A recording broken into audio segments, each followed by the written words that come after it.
walked in here and said the air quality is just too bad, I need to wear my mask. Appreciate that.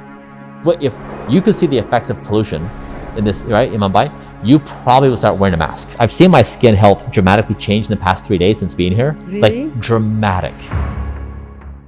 You are vegan, whether it's a plant-based or a meat-based, which is better and why? We want to be what we want AI to become. We're giving birth to superintelligence. So when AI is observing us humans and it's saying, okay, humans, how do you treat lesser forms of intelligence? Ayurveda yoga. Have you grappled with any of these ancient Indian practices, and what do you have to say about them? Yeah, I've done several. I love them. We scanned people's brains when they're meditating, and we found out something very interesting. Almost everyone is awful at meditation. There was only one person that was actually good. It was. Walk me through a very typical day in your life. I was depressed for a decade. 60 pounds heavier than I am now. I was obese. After doing this for 4 years, I'm the healthiest person in the entire world. When was the last time you drank? 5 years ago. Different studies that say a glass of wine with dinner is healthy. I know. What has your experience been with it? So what biohacking is basically saying is you can slow down the aging process and sometimes reverse aging damage. What is the one thing that we can do to begin that process of biohacking? It's an easy answer, and it's your final meal of the day needs to be 2 hours before bedtime, if not more. Okay. So I currently do 9 hours before bedtime. Really? I flew business class. Yeah. First thing they give you is alcohol, and they serve you a meal right before sleep. So you have a screen in front of you that is blue light. People who have money are paying to basically achieve unhealth. Food is very toxic. And they said, oh yeah, we fertilize the lentils with human sludge. What we're excreting is coming back into our bodies. Exactly. We spent probably more money than any company in the world testing extensively all things, and we've just learned everything is dirty. What do you think are the non-negotiables in terms of the supplements people should take and consume? Ghee, there's ashwagandha, which I know that you do use. Yes, the ashwagandha I do 600 milligrams a day. Dairy did not land in the top spot as something that deserves like a primary placement. What do you think are the contributing factors to have skin that's filled with youth? My experience has been most skin creams do not work. I was almost bald 4 years ago. I am so surprised at how effective it's been. Where's the camera? Mic to camera? I hope one thing you walk away with is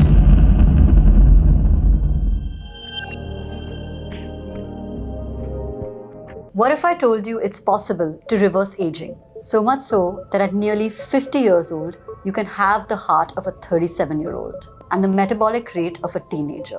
Hi, I'm Karishma Mehta, and welcome to Realign the podcast, where we simplify the concepts of science, spirituality, and well-being to help you navigate the complexities of modern life. Today on our show, we have Bryan Johnson, the healthiest man in the world. A tech entrepreneur turned biohacking pioneer, Bryan is the creator of Project Blueprint and has made headlines because he has successfully reversed his age.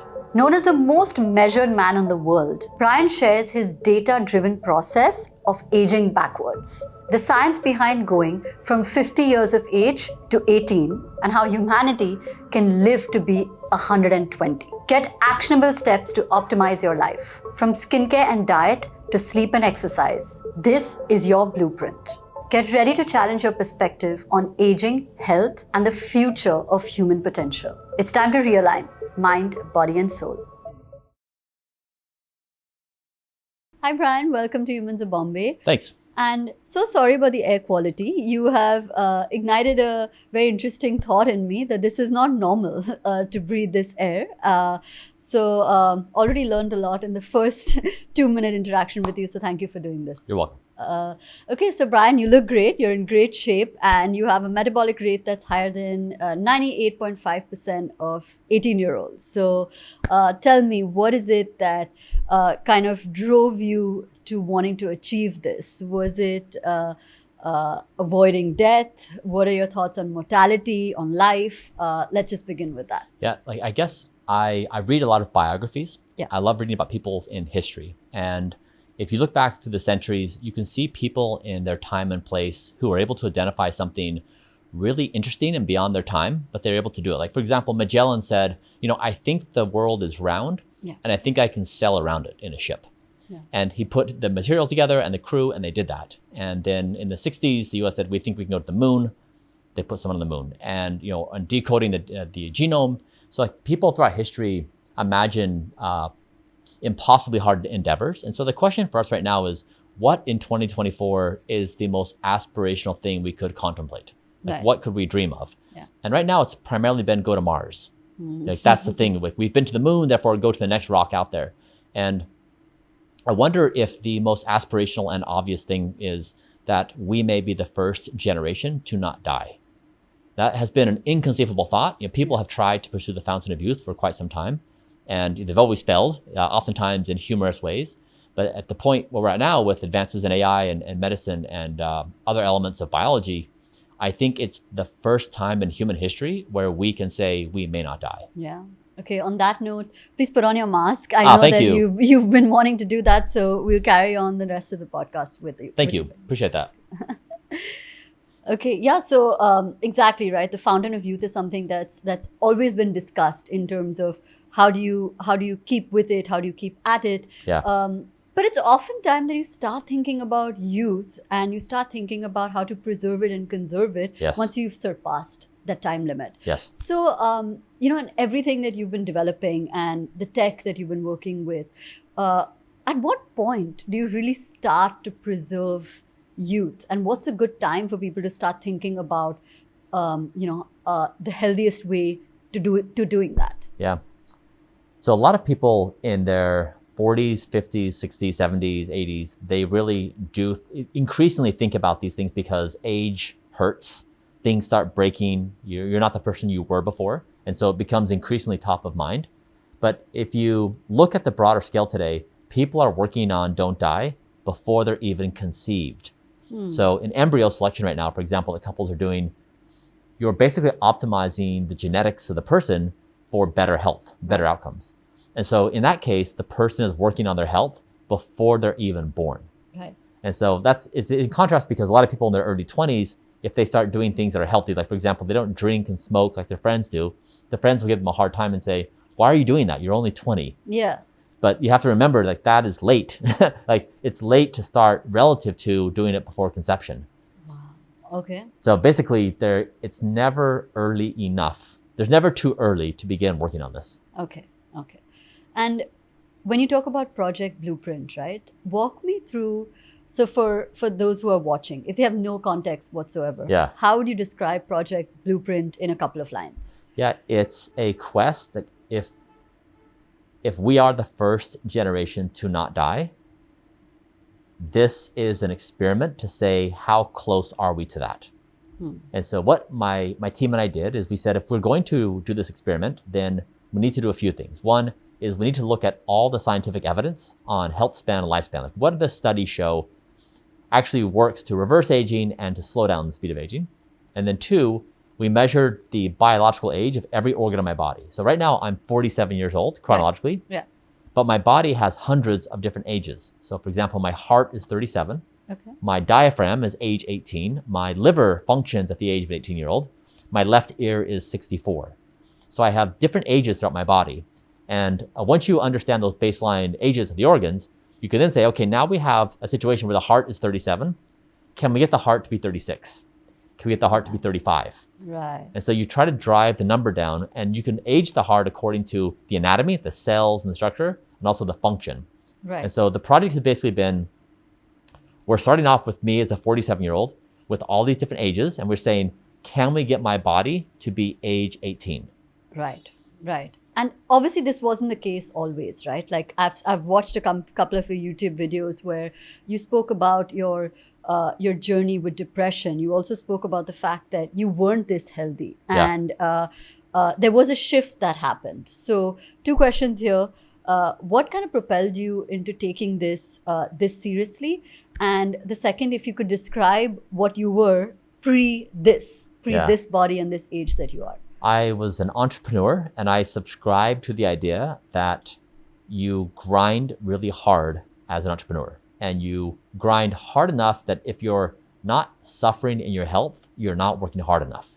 So that means you'd hear people tell stories like, so-and-so stayed up 2 nights in a row, coding some kind of application or like doing a certain thing.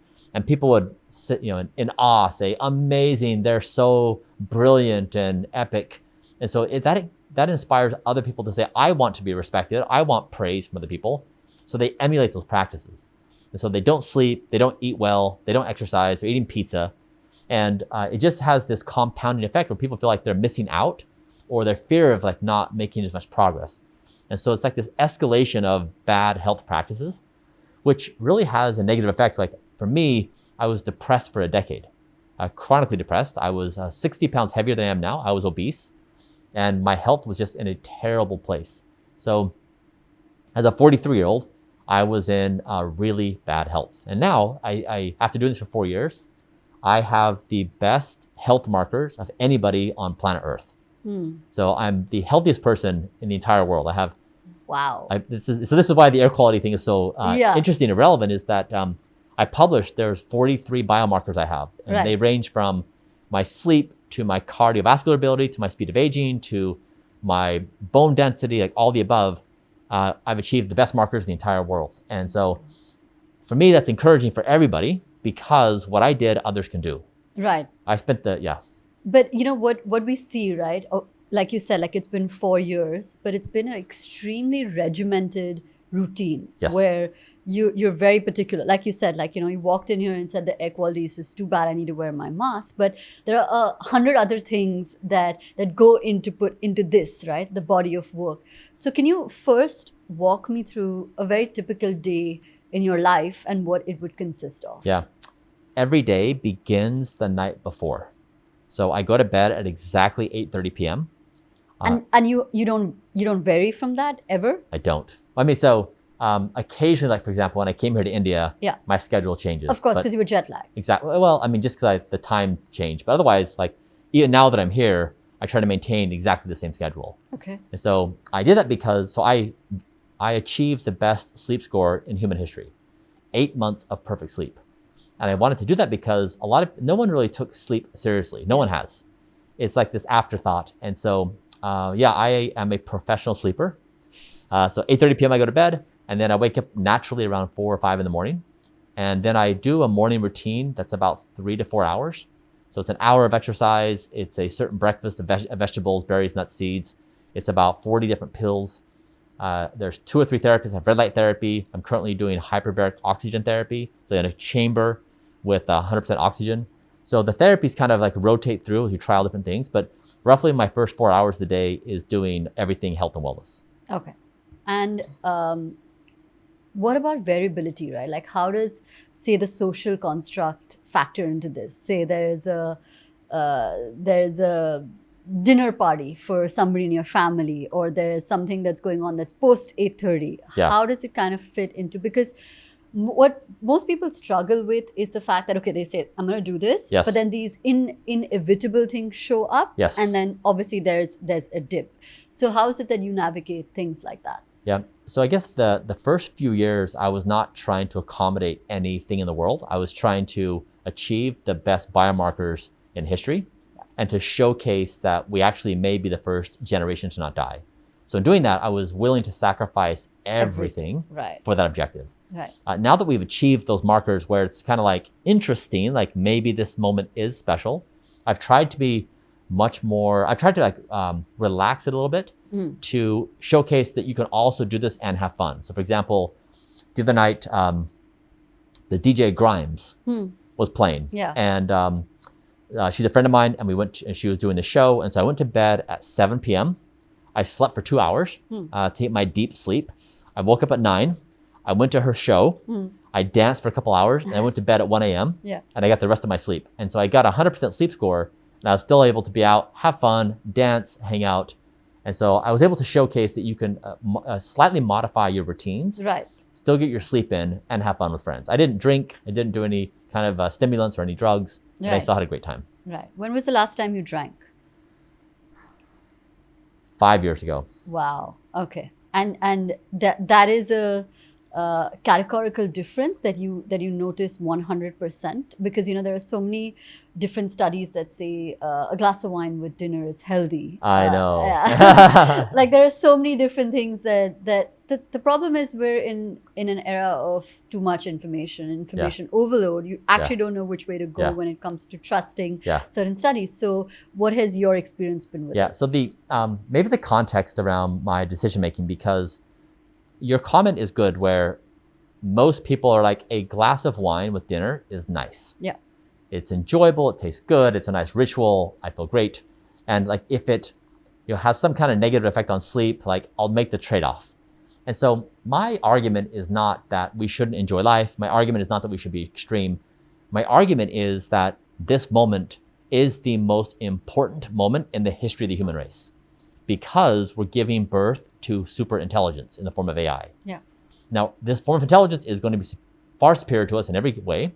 It's going to change society in ways that are unfathomable to us. Right. And so what I'm saying is, this moment demands of us something different, and it's not trying to have work-life balance. It's not trying to optimize for like fun for fun's sake. It is basically like we are at this showdown point as a species, and something different is here. And that's really the philosophy, and there's an entire rationale behind this, but that's where I'm coming from, versus like I'm trying to find the right balance within current social and cultural norms. Right. So this is exactly what you said. Like, it's such a relevant time to be speaking about this. So the biohacking industry is set to be at 52 billion over the next couple of years. But there's a lot of, these are just terms that you hear, right? Like biohacking or age reversing or reverse aging. With little context. So for those who are watching and don't really understand it, could you summarize it for people watching? What is biohacking? What is reverse aging? And then we'll take it from there. Yeah, I mean, so I think we all have this general intuition. We have friends that we see that age really fast. Yeah. They look old for their age, and we have friends who look young for their age. And so oftentimes now it's, some people can make decisions about lifestyle that affect that. Like some people, if they choose a lifestyle of not sleeping and drinking and smoking and eating bad food, they do look more old versus those who take care of themselves. And so what biohacking is basically saying is you can slow down the aging process and sometimes reverse aging damage. And so it's just a quest to try to become more youthful, more vibrant, and basically just more full of life at any stage of life. Right. And that these two processes are interconnected? Definitely, yes. Because you can, you can't stop entropy from happening. So aging is going to happen regardless. So it's a matter of slowing it down and then reversing the damage. And so, for example, with my speed of aging, my birthday is currently every 19 months. Okay. So because as opposed to 12 months. Exactly. Because you've just elongated how long you actually age, your body actually ages. Exactly. Right. So I've significantly slowed down. So it's like, if you think about that, if your friend, if you're celebrating your birthday every 12 months and your friend is celebrating their birthday every 19 months, they get 7 months for free. That's crazy. For professional advancement, right? For fun, for time. They don't have as many wrinkles. They don't like, so that's crazy. Yeah. And so like the moment you think about that, that's like, it induces so much more interest in us, in everyone else. Like, wait a second, I want 7 months for free. Yeah. And that's what I've been trying to do, is to show that there are like over 20,000 people right now in the world competing to slow down their speed of aging. And I'm currently almost #1 in the world doing this entire endeavor. And so it's evidence that if you really try very hard and have these practices in place, you can dramatically slow down your speed of aging. Now, that's something everybody wants. You have more time to make money. You have more time to be with friends and family. You have more time potentially to be fertile. Yeah. So like you just win. And what I've been trying to communicate is you can do these things and still be ambitious and still be like a hard charging entrepreneur or professional. Right.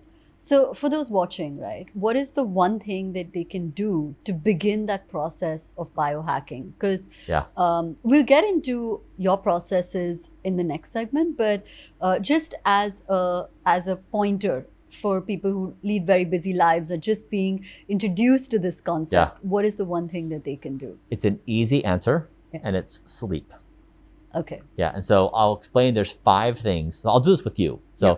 I'm going to try to get you to commit to me Okay. that you're going to prioritize sleep in your life. These Yeah. 5 habits. Yes. Okay, cool. All Okay. right. So the first thing for you to do is to remap your identity that you are a professional sleeper. Okay. Now that's different because right now you probably go to bed like when you want or when Yeah. you're done or when you're done watching your movie or like it just kind of like whenever.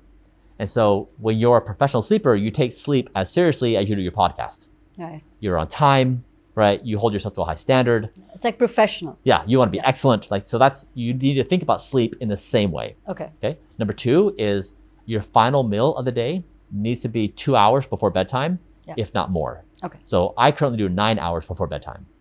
So I go to bed at 8:30 p.m. My last meal of the day is around 11 a.m.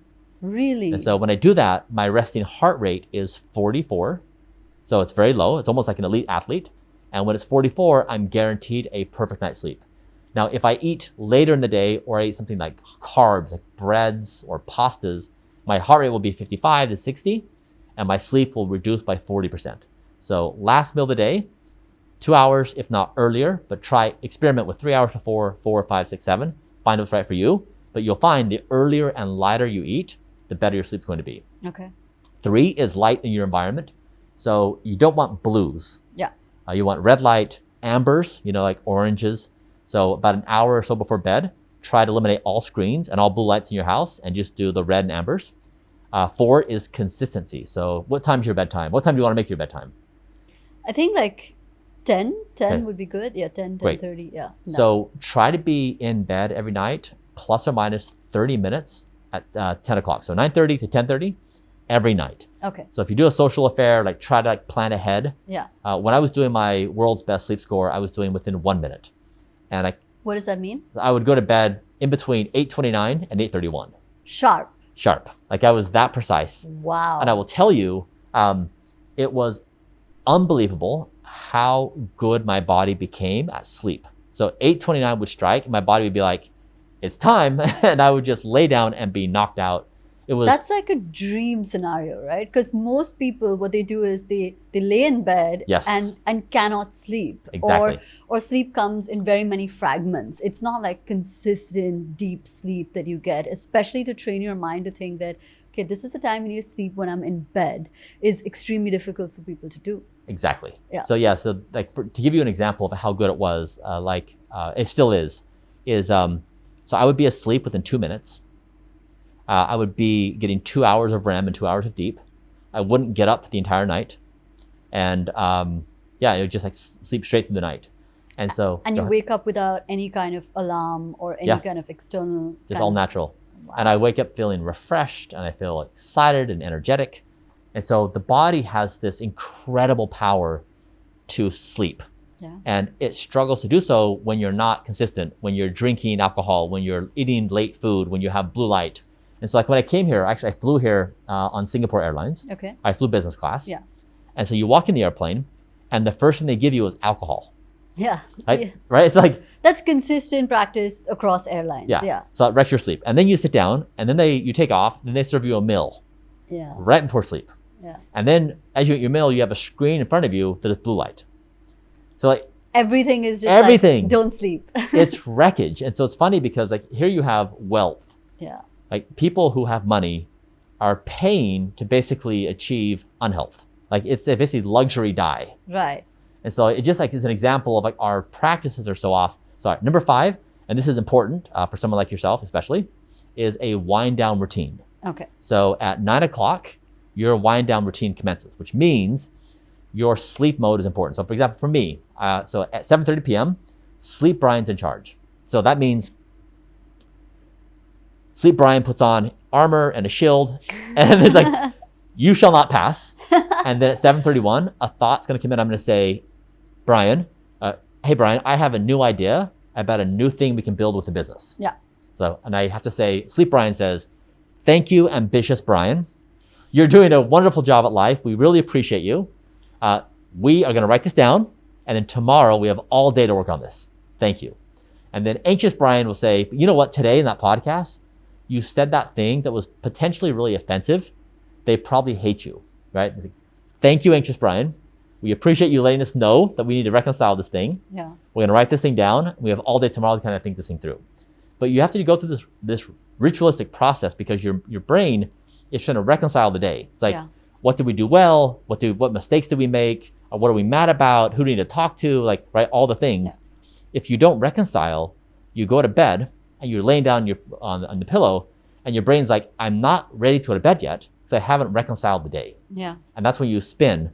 So then even if you do fall asleep, you're gonna wake up and pop into that light sleep as you then, again, ruminate all night long. Right. And so when you put these 5 habits together of you're serious as a professional sleeper, you eat early and lighter, you have the right lighting environment, you're consistent, and you do this wind down routine, you put your body in a situation where it is powerfully ready to sleep. Okay. And then you overcome this thing where most people think, if I sleep, I'm falling behind. If I sleep, I'm not working as hard as other people. If I sleep, I'm not gonna be as successful. Like this worry. But what you'll find is prioritizing sleep will give you more energy and power in life than anything you could ever do. So it really is like the absolute number one thing everybody should do, and everyone can win at it. It's free. Right, of course. What about things like right before you sleep, right? Like just to go a little bit deeper in the wind down routine, people like reading a book. Yes. I mean, obviously there is Netflix and all of those things that you could watch, which I already know that you shouldn't be doing. But yes. Like, what about reading a book or conversing with a partner? Yeah. Are those things, do they stimulate you as well, or is that okay? They're great. Yeah. Okay. So reading a book actually performs as well as sleep meds. Yeah. So read a book, meditate, breath work, go for a walk, take a bath, see a friend, talk to a friend. Okay. You don't want to have fights. So if you're with a partner, you don't want to be fighting the hour before bed. You want to be calming your body down. Right. So yeah, but those are all great activities. Okay. Okay. And you know, when we go one step further from sleep, so that's something that I think that everybody can kind of integrate at least relatively easier into their routines, and I'm definitely going to try it. Yeah. But there are so many different things that you do, right? And the one biggest thing that people talk about is resources. Yeah. For example, you've spent a couple $1 million on building this routine, which obviously not everybody has access to. So how is it that we can integrate becoming aware and then putting it into action mode with the finite resources at our disposal upwards from sleep? Yeah. So the headlines for my project have led people to believe that my protocol costs millions. It doesn't. Okay. The reason why it costs money is to pay the scientific and medical staff to do all the research on the science and then do all the measurement. Correct. So that's been what makes us unique is I'm the most measured person in human history. Yeah. So we know things work or don't work based upon measurement. Correct. We're not telling stories. We're not like funny anecdotes. And so, but the majority of the protocol that somebody can do is free. Like sleep is all free. I achieved the best sleep score in the world for free, right? So it didn't cost me any money. So I would say like the 3 things people can do, I would say sleep is number 1. And the reason why sleep is number 1 is because sleep generates willpower. Like if you imagine you're in a game and you start the game off with 100 points of willpower. Yeah. And then you spend down your willpower all day. And then by the time nighttime comes, your willpower is like down to 10 points. And so that's when you look at the cookie or the ice cream, it's like, should I or shouldn't I? And you do because you have little willpower. Sleep powers you up with a lot of willpower. Okay. And so sleep is number 1 because it gets you ready for everything else. And then once you do sleep, then it's exercise. Yeah. So every day, 20 to 30 minutes at minimum. Now it's best like here in Mumbai, because you're breathing heavily during exercise, you want to make sure the air quality is good. So at my hotel, I took this air filter, air monitor around to various places, the lobby, the gym, my room, measuring air quality. And we found, for example, in the gym, at the hotel, it's not airtight. So you're basically working out with outside air conditions. And so when you work out, you want to make sure you're breathing heavily in an environment that has clean air. But 20 to 30 minutes exercise every day. And then the third thing is diet. Yeah. So you do sleep, exercise, diet, because diet is the hardest thing. It's like people go to food for comfort. And oftentimes there's some like slight addictions to various things. And so you can build up power with sleep and then exercise compounds it. And then you're ready to take on more like the diet modifications. Right. So, here's a question that's not anywhere on this questionnaire, but just popped into my mind is, do you get these cravings now, or is it something that you don't feel the need to reach for sugar or Yeah. carbs anymore because you just know or are aware that this is so bad for you. Yeah, it's painful. Right. So eating sugar is painful for me. Like I feel so bad.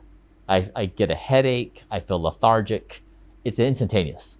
And there's no sugar in your diet whatsoever. None. Not even like substitutes. Like people talk about like say jaggery as a substitute Yeah. or different forms of brown sugar. Yeah. None of that. I use allulose and monk fruit. Yeah, I use monk fruit as well. Yeah. Okay, and that's a good substitute for sure. Yeah, allulose actually has many positive benefits. Like it regulates blood sugars and blood glucose levels. So yeah, allulose and monk fruit are good ones. Okay. So let's move to the exercise part of it, right? Like we've discussed sleep. Yeah. You have like 25 different exercises that you do, 25 plus, I believe, Yeah. that you do.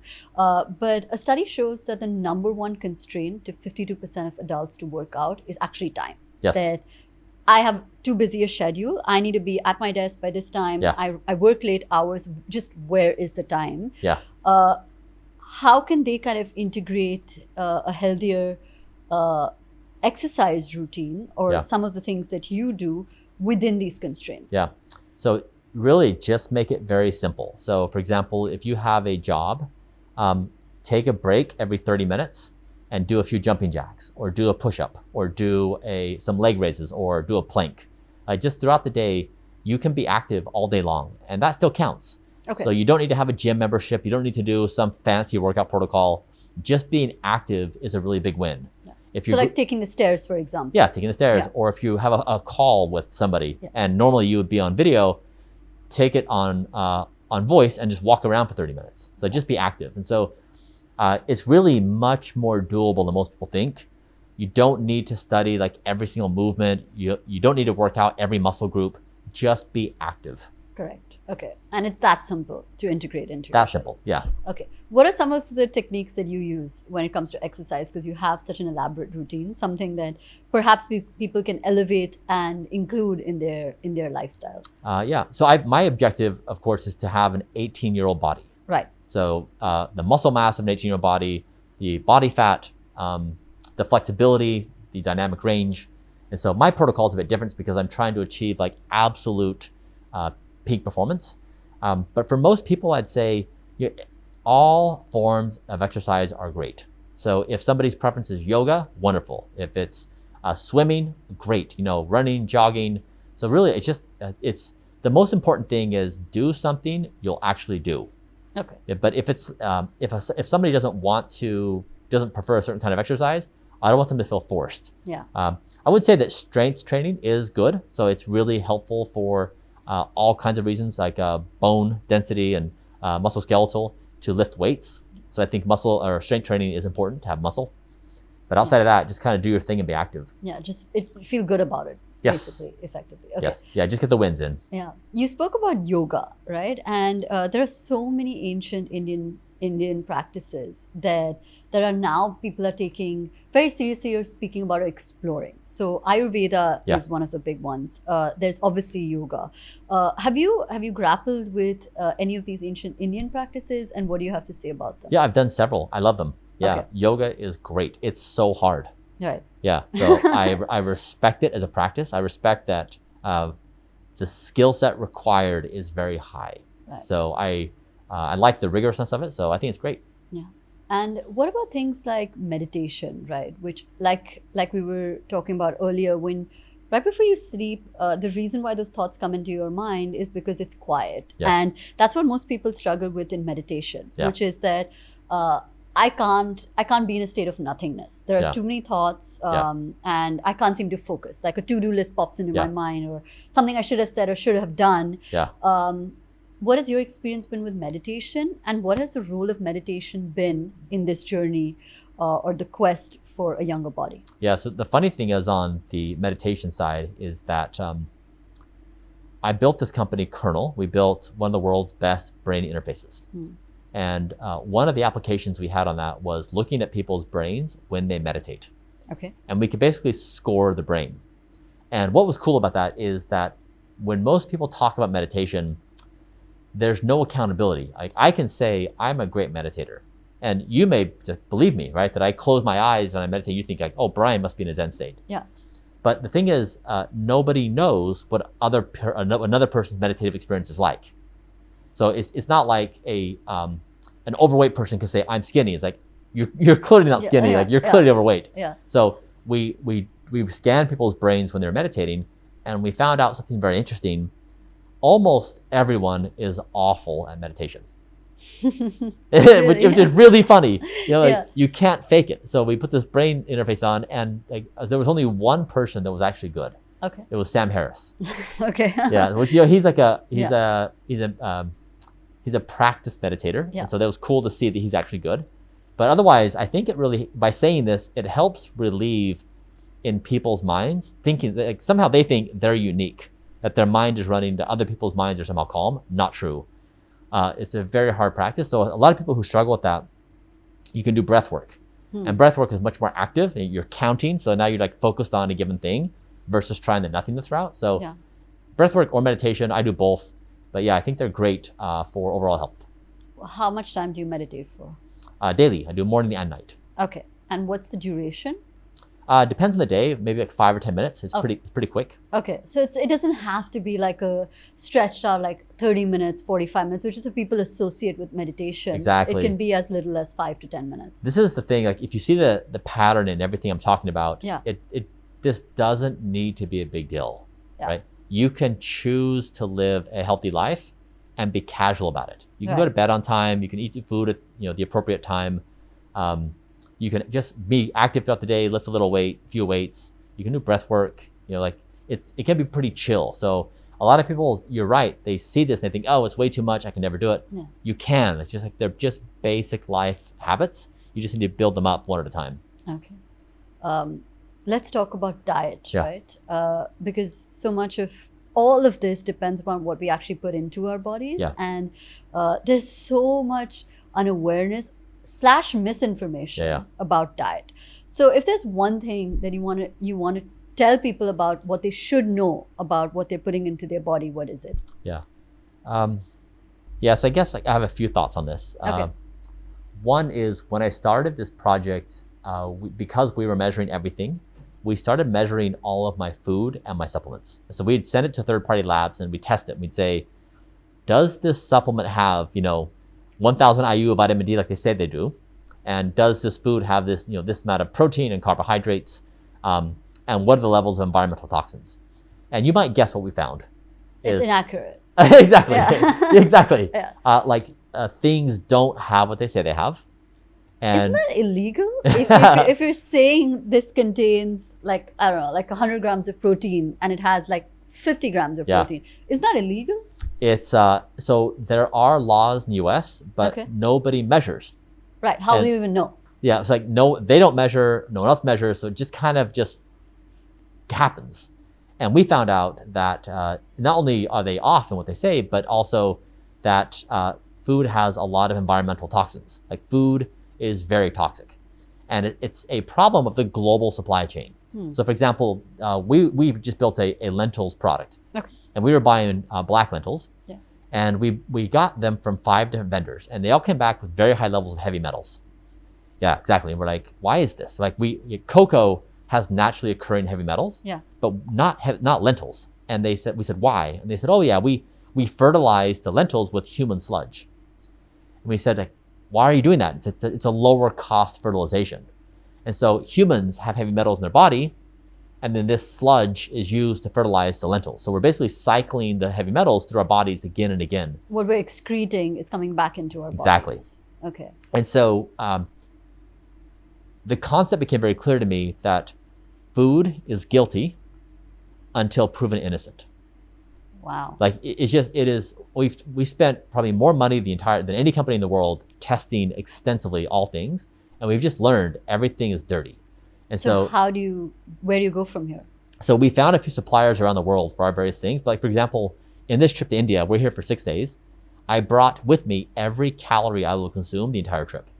Wow. So I won't eat from any restaurants. I won't eat any street food. I won't eat anywhere else. And I just do that because I know most things are toxic or they have contaminants. And if I can't see a third-party lab result, I'm not going to take the risk. And so you kind of see the pattern, like with the air, with the food, with other things. Like are meticulous in measuring these various things, that when we do this, we're creating a standard to say like, hey, world, like we should all be having these practices. Like when you go to a restaurant, they should publish a third-party lab result. These are the foods we're serving you, and these are what's in them. So you know contaminants, you know like quantity of whatever, but we just have no idea. So everybody's blind to this very big problem. And so food is just like a very serious problem around the world, but we're trying to make inroads. So like Blueprint, people can have our protocol and have all the calories in a given day, and they can be rest assured that it's all tested. You see everything on a label from a lab result. Yeah. So if at the layman level, right, like where it's not feasible to get everything tested for what's exactly in the food, what are some basic things that people can do to at least begin the journey of a very large mountain that there is to climb when it comes to food and clean food? So there's some very easy wins. Okay. And so if you just simply start with the worst offenders.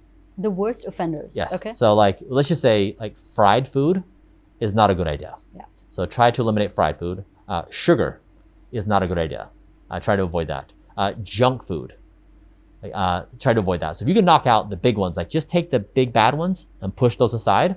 And then you've got like a remainder set of like relatively good options. Now, whether you eat, let's see, whether you do a plant-based diet or meat-based diet, like do your thing, whether this vegetable or that vegetable or this protein, that protein, like it's, that's less important. You know, of course, like we, of course, have gone to like the absolute extreme on those things.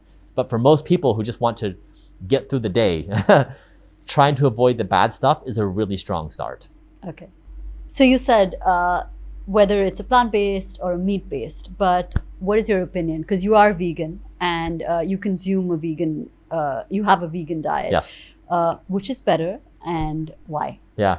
So I am plant-based. I am plant-based for ethical reasons. Okay. I think that we want to be what we want AI to become. So when AI, becomes super intelligent and it's observing us humans and it's saying, okay, humans, how do you treat lesser forms of intelligence? Because I'm building my model on how I want to treat you. And they look at us, like they see how we behave with lesser forms of intelligence. I don't think we want that on our track record. I think we want to say we are respectful of all intelligence. And we want you to be respectful of our intelligence. And so I really think it's important that we try to be what we want AI to become. But then two, I don't talk about it because the moment you talk about plant-based versus meat, people go crazy. Yeah. It's a religious warfare. And so nobody is going to be convinced by a conversation. Nobody's going to be persuaded. They're entrenched. Yeah. And so I just don't even talk about it because I don't care to fight that war. I would rather just say, like, do your thing and then measure yourself. Right. Like, look at your data and then make decisions. So I just want people to follow the process to know their biomarkers and then make informed decisions. Otherwise, there's just no winning in that discussion. Yeah. No, but I have had, we've done a few hundred podcasts now. This is the first time I've heard an answer based on intelligence. So yeah, it's the first time. It's usually it's either religious or it's sentimental or it's, I don't know, there are a bunch of different ways it could go, but this is the first time I've heard that answer. So when you talk about your own diet, right, and for people watching who want to kind of take that first step beyond the three things that you eliminate, because elimination is such a huge part of it. In terms of what they put into their bodies, what would you say are like the superfoods when it comes to, if you just integrate this in whatever capacity, it's just good for you? Yeah, so here are the foods I eat. For breakfast, I eat a dish I call super veggie. It's broccoli, cauliflower, black lentils, ginger, garlic, and hemp seeds. The next meal of the day is nutty pudding, which is macadamia nuts, walnuts, flaxseed, sunflower lecithin, pomegranate juice, 2 ounces, berries, and pea and hemp protein. Then the final meal of the day is vegetables, berries, nuts, seeds. With each meal, I have 15 ml of extra virgin olive oil that we source from all over the world. I have 6 grams of 100% pure cocoa per day. I have a few fermented foods, and that's basically my day. And this is every single day? Yes. And you don't vary from these recipes at all? Yeah, 2/3 of my diet is constant, and then 1/3 it varies. Okay, so how do you factor in for the variation? Like, what do you keep in mind when you're like, okay, this is what I could eat because Yeah. I'm craving it, for Yeah. example. So yeah, this is the thing. So when we came here today, the driver put in the address Yeah. and followed the navigation, right? The driver didn't have the streets memorized, and also he didn't know the traffic pattern. He didn't know where traffic was. So he was following an algorithm that had more information than he did. And so when we started this project, I hypothesized that an algorithm is going to be better at managing me than I am.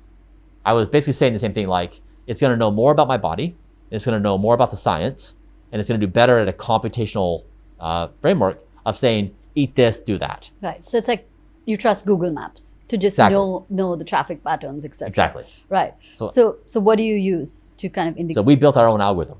Oh wow. And I Okay. basically said, I am willing to do what the algorithm tells me to do. Okay. I'm basically willing to drive the streets the algorithm tells me to. Now, will it get it exactly right? Maybe. Will it take me down a road I shouldn't go? Maybe. But like it's overall, it's better than myself. So this is to say, like, I don't go to a restaurant and then look at the menu and be like, I feel like blank. I Yeah. never use my emotions. I never use my brain. It's always an algorithm to say, these foods have this profile and it corresponds to your body in this way. Eat this. Right. And so, yeah, it's just building an algorithm. And so the majority of the foods I eat are based upon population level studies. This is not like Bryan Johnson's body eats specifically this and your body's different. Most people's bodies have a pretty similar response to healthy food. Now, Right. there's slight variations like this or that, but generally speaking, we all do pretty well on a pretty similar diet. Okay. And when it comes to things like supplements that you take, you at one point used to take over 100. Now Yeah. I believe it's down to around 40. There are huge markers in terms of what the typical things that people take supplements for. Yeah. Vitamin D is one of them. Yeah. Omega-3 is another one.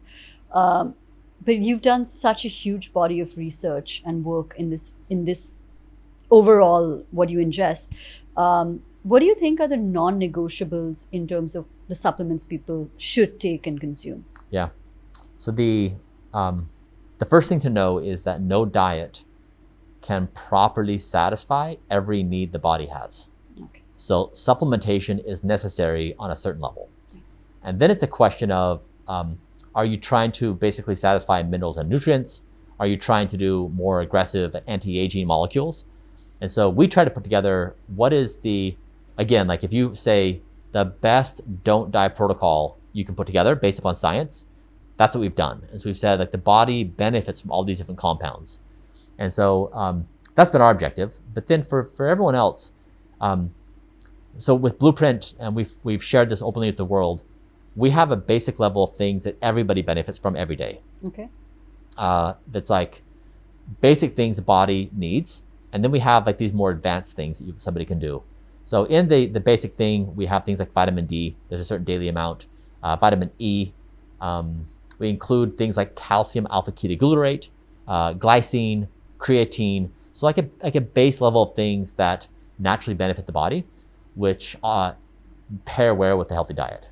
Okay. So these people can use these as markers. We'll leave the link down below to Yeah. what you just referenced so that they can go and check that Yeah, out. exactly. I'll give you a link of showing what I include on my daily diet. Of 40 pills, right? Right now. Yeah, it's a drink and 8 pills. Okay. Oh, it's a drink and 8 pills Yeah. now. Okay. Yeah. And this is the drink that you created, Yes. the powder, right? Is Exactly. it available for purchase in India? Not yet. Not yet. Okay. We need help on that. Okay. I'm Yeah. sure there'll be a lot of people to help you with that, but hopefully we get that Yeah. soon. We Okay. tried. Yeah, when Blueprint went viral, so it was never my intent ever to build a business doing Right. this. When it went viral, people said like, I love this, I want to do it. It's just way too complicated. Yeah. And so we worked very hard. We sourced things from all over the world. It's tested by third-party lab results. We share those lab results out there. I think it's the best health protocol in the entire world. Wow. I think it has more evidence and has more demonstrated effect than anything in the entire world. And so I'm very proud that I think it really is the best. Wow. Okay. So hopefully we have it in India soon. Let's talk about a few Indian products that, or Indian ingredients that, like traditional wisdom says very good for you. Yeah. So like, for example, there's ghee, there's ashwagandha, which I know that you Yeah. do use. Yes. You have used in some format. Have you worked with any of these, and what is your take on the effectiveness? Yeah, the ashwagandha, I do 600 milligrams a day. Every day? Every day. Okay. And what about anything else like ghee, or have you not ventured into that? The ghee, I'm not sure what that is. It's like clarified butter. So Ghee, yeah. Yeah, ghee. Like so a lot of Indian food is cooked in ghee as opposed to oil. Yeah. Yeah. So I don't do any dairy. Okay. Oh, at all. At all. Right. Okay, so it's extremely vegan. Yeah. diet. So like we basically, your question before was what are the superfoods? Yeah. And so we tried to identify what are the superfoods of superfoods, and that's how we arrived where we're at. Yeah. Dairy, as far as I'm aware, did not land in the top spot as something that deserves like a primary placement. Right. Now, I know some people do well with dairy, some people don't do well with dairy. I just don't do any dairy. I also don't do any grains. Okay.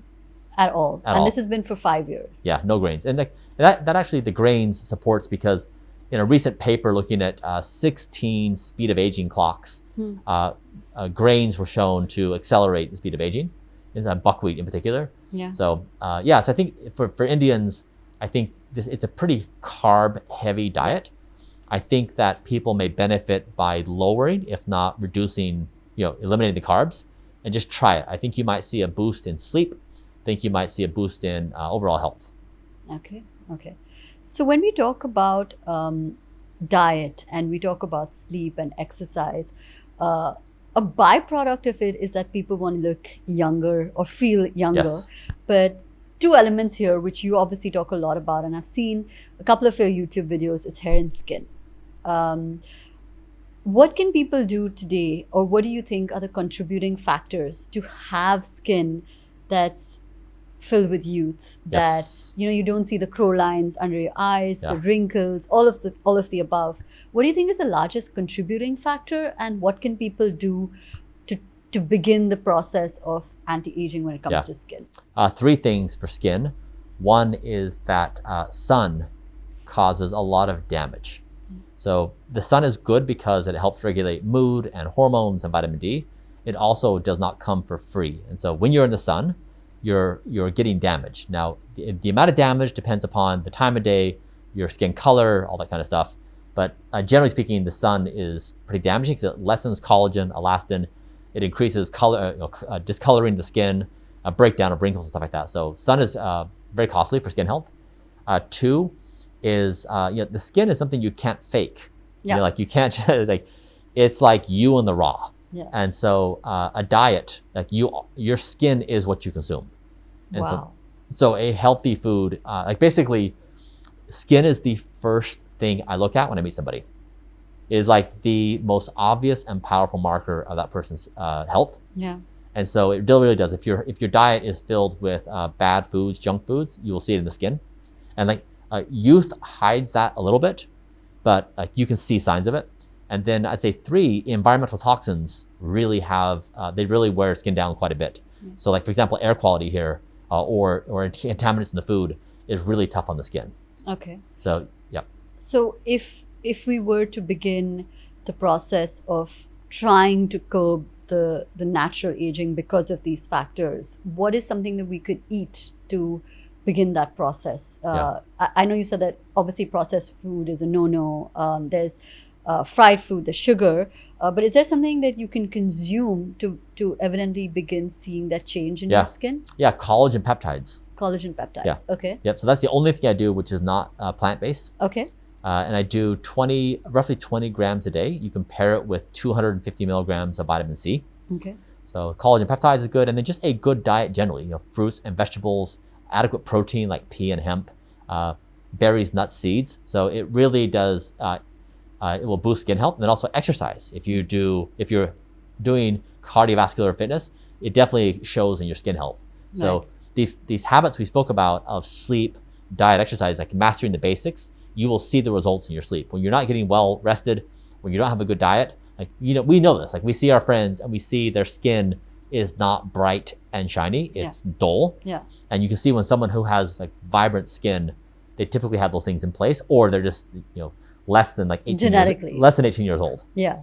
So when it comes to products like we were discussing offline, a lot of people all over the world use topical applications, Yes. right? So what is the effectiveness and how has your experience with all of the products that you've used been so far? Yeah, my experience has been most skin creams do not work. We have tried so many of them. You know, they all have the same before and after picture. Like every single one, like you see like, you know, wrinkles and like less wrinkles. Yeah. But my experience has been they just have such a minimal effect. Now, like I'm always open to changing my opinion. Yeah. Like always want to try, but we just have never seen a substantial thing.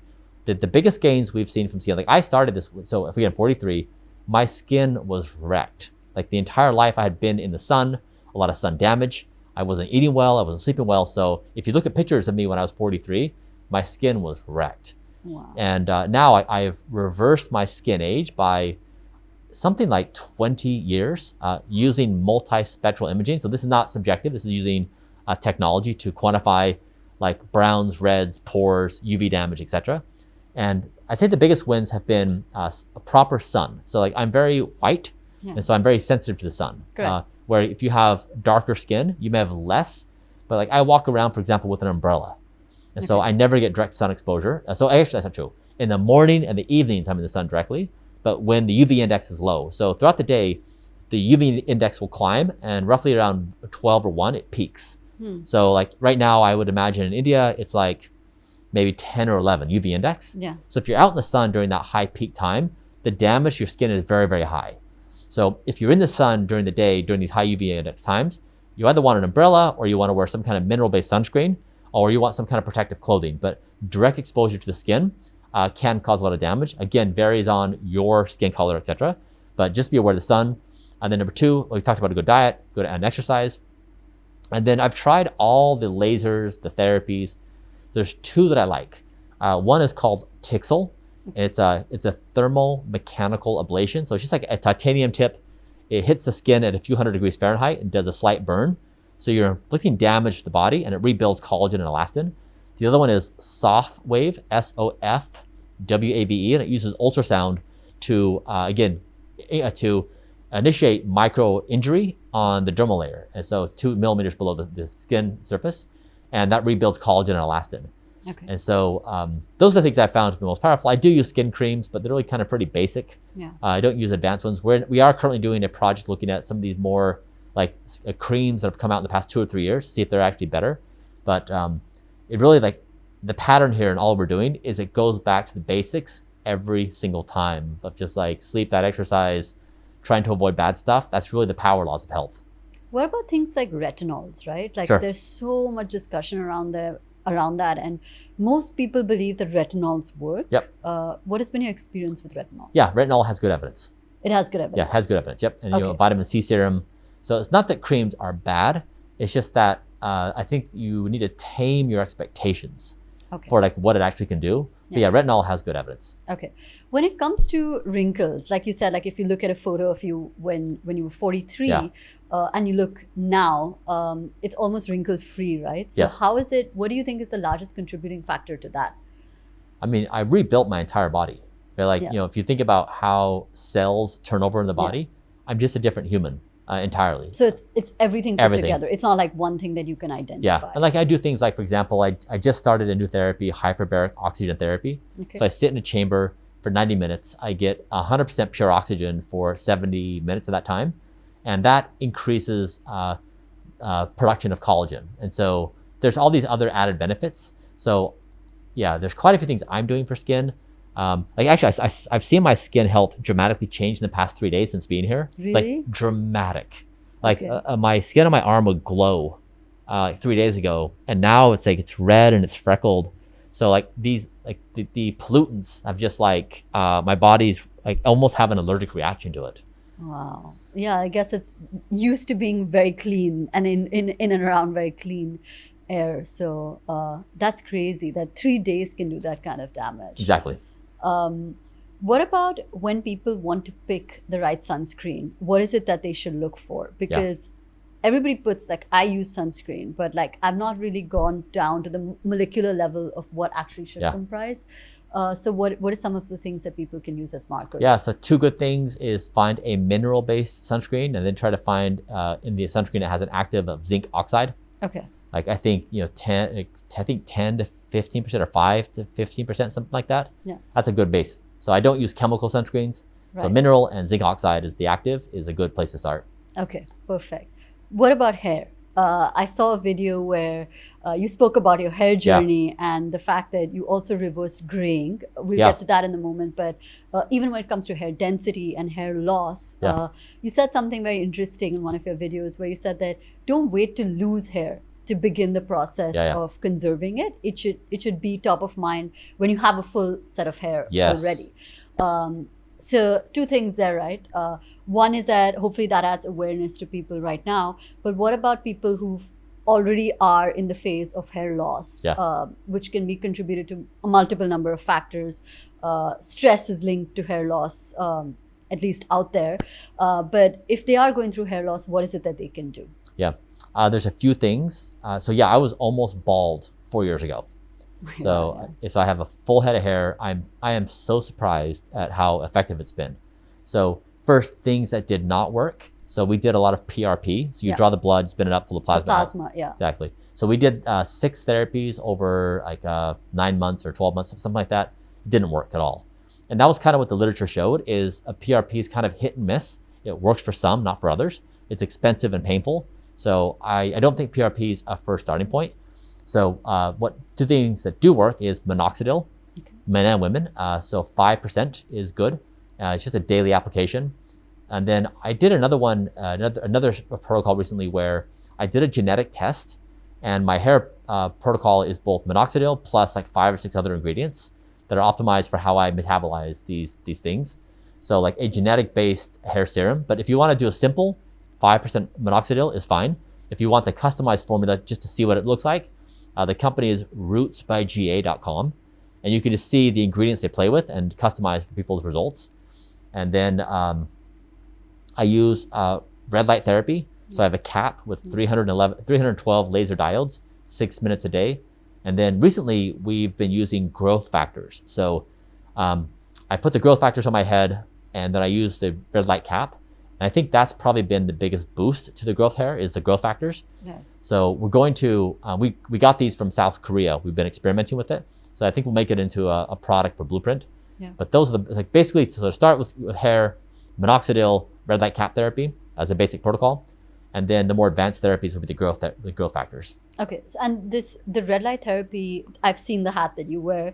It's easily available online. Like it's not something that you kind of have to locate. Yeah, no, it's low cost. China makes them. Okay. Yeah. Okay. So, anybody can get access to it. Yeah. Okay. Fine. So we'll just find a couple of links and minoxidil can be very easy as well. Yeah, and it's over the counter. I know minoxidil. Okay. Yeah. You can just get. Okay. What about food and hair? What is the relation? Yeah. What do you think is a superfood? Is there a superfood? So many questions around this. What is your opinion? Yeah, there's a few supplements, that try to cater directly towards hair. Right. So we do a few things in our Blueprint stack for hair.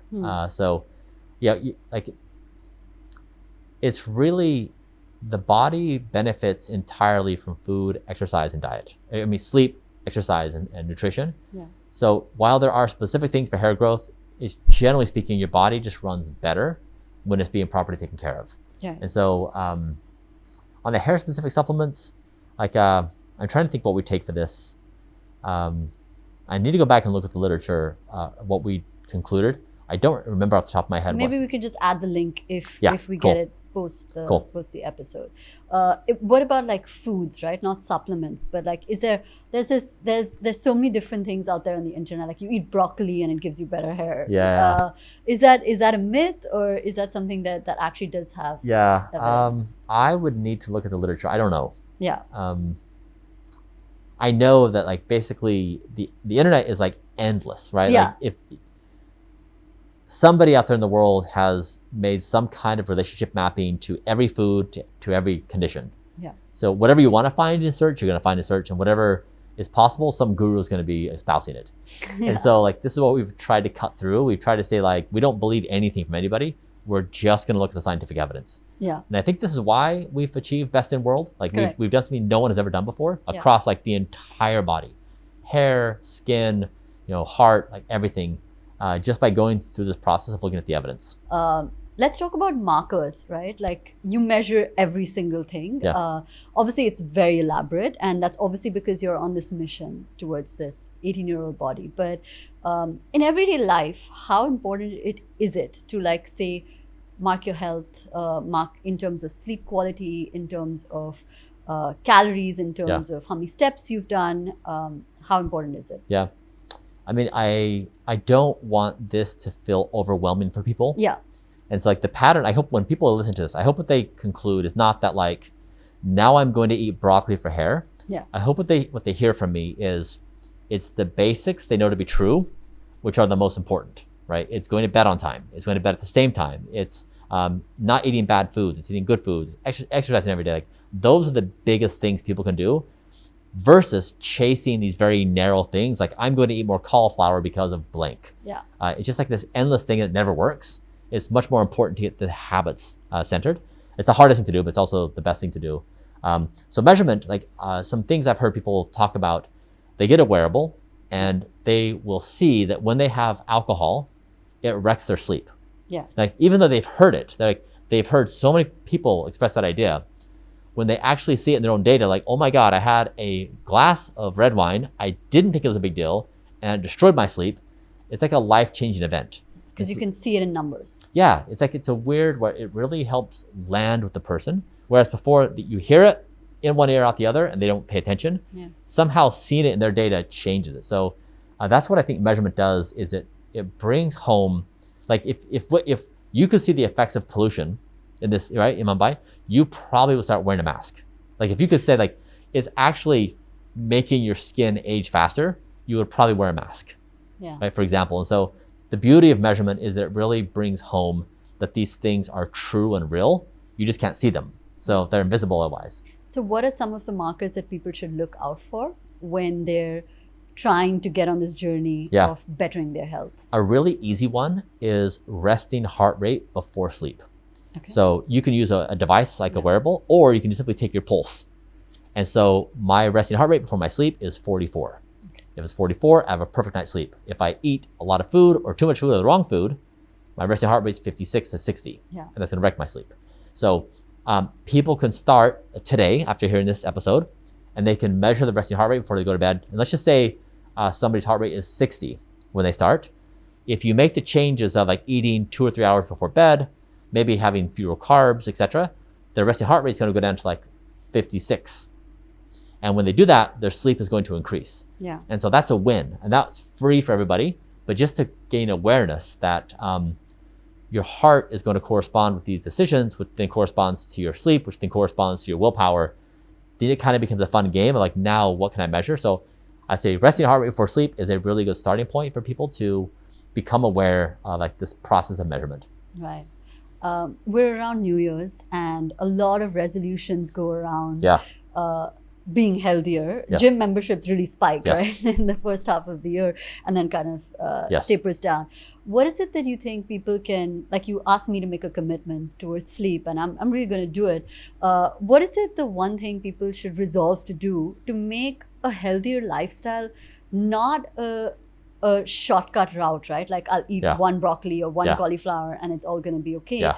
But to have a sustainable approach towards health and lifestyle. Yeah. So I did this where I fired the worst version of me. So there was a version of me, Evening Bryan, at 7 p.m. After I bathed the kids, told them stories, and put them to bed, I would be trying to reconcile the day and feeling extremely stressed. I was depressed out of my mind. I was building a company as an entrepreneur, and I would turn to food to soothe me. Yeah. And it was, as a lot of us do. It was uncontrollable. Like I couldn't stop it. And so even though I would overeat, and I would feel sick, and I'd feel so much shame, and I would say, I am never doing this again. Like this is the worst. Tomorrow would come, and like I would do it, and I just couldn't stop myself. And so I was pretty desperate to try to stop that. And so one day I just like whimsically said, Evening Bryan, you're fired. Like you make my life miserable. And I made a rule between 5 p.m. and 10 p.m., that really vulnerable time where I'm upset about the day, I'm worn down, I don't have much willpower. That's when I'm really at my worst. I just made a rule, he can't eat food under any condition. He can't have one bite, he can't have like 3 bites, no bites. And that really helped me arrest control of my worst self. And once that stopped, my sleep improved, which increased my willpower, which my willpower increased my ability to exercise, and like had all these compounding effects. So I'd say the challenge I'd give to anyone listening here is identify that version of you, and we all have it. Yeah. Right? Like the one version of us that just can't prevent itself from just wrecking, and try to fire them. Like so what I did, I wrote down who Evening Bryan is, and I wrote down his arguments. Like he would show up and say like, tonight is the last night, or like, we're just doing one bite, like just like one will be done, or like, all the clever things, or tomorrow we're going to work out really hard to burn off all the calories, or today we worked out really hard, we earn it. So I'd write down all the arguments and I'd say like, nice attempt on the persuasion. We know this is not true. Yeah. And so that really, I think, is going to be empowering, because like your morning self is your best self, right? Like you do a lot of positive, most people do a lot of positive things, and in the nighttime, the wreckage happens and it sets you back. And so then, like you're saying, by February, March, you've been beaten down, and that no longer can sustain itself. So if you can get rid of that worst version of yourself, then like there's a higher chance you can sustain yourself for a longer period of time. Yeah. Okay. We're down to the last question. Bryan, it's been amazing and so fun to do this with you. I learned a lot, but tell me, so what is the outcome, right? Like, what do you see happening in the next 5 years or 10 years? And what do you think will completely blow people's mind to think possible that probably wouldn't in your quest for becoming 18 again? Yeah, so I think the coolest way to do this is through a thought experiment. Let's imagine we travel in time back to 1 million years to Homo erectus. So they're our ancestor, and they have their technologies and axe. That's how advanced they are. Yeah. And so let's imagine we talk to Homo erectus and we say, tell us about the future of the human race. Like, what do we have to look forward to? Yeah. Now they may say, we're gonna hunt these new areas, we're gonna forage these new berries, we're gonna like create new shelters. But what they couldn't tell you is that we're going to discover a microscopic world of atoms and molecules. We're going to discover there's this invisible electromagnetic spectrum. We're going to discover the universe and black holes, and we're going to discover you can take a pill and it solves an infection, this antibiotic. And so the wisdom in that moment is that Homo erectus couldn't say anything intelligent about the future. Yeah. Nothing. And so it's almost like the wisdom of Homo erectus would be to say, I have no idea. The only thing I know is that I don't want to die right now, because I want to be around for what happens.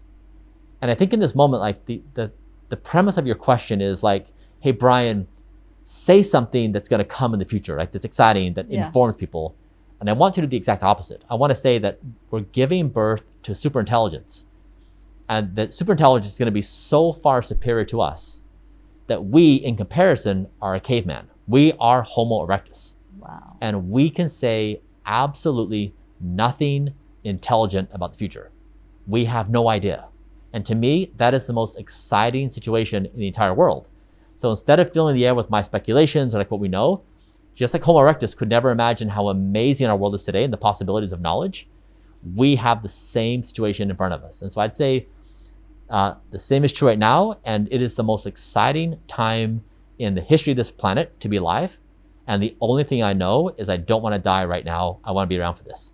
And that's the entire endeavor here, is that this is not about trying to live forever. Yeah. It's not a vanity project. This is an attempt at trying to say, if we zoom out in the galaxy and we see our little teeny tiny Earth in this part of the galaxy, and we say, this is so amazing that we exist. We're conscious, we exist. And we don't want to be silly and waste away our existence. So we're going to lock in as a species together and say, this moment is special. We're not going to die. Don't die individually.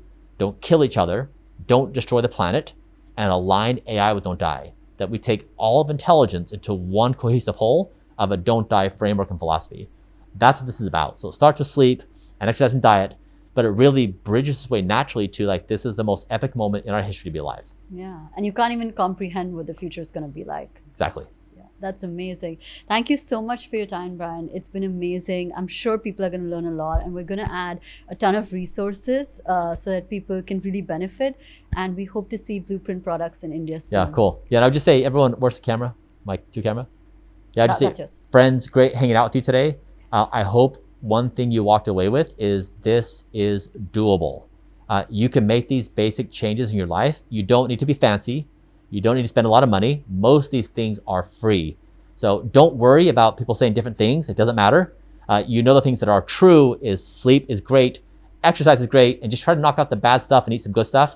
All good, but don't worry about doing too much stuff. Just master the basics and you'll be in a good path.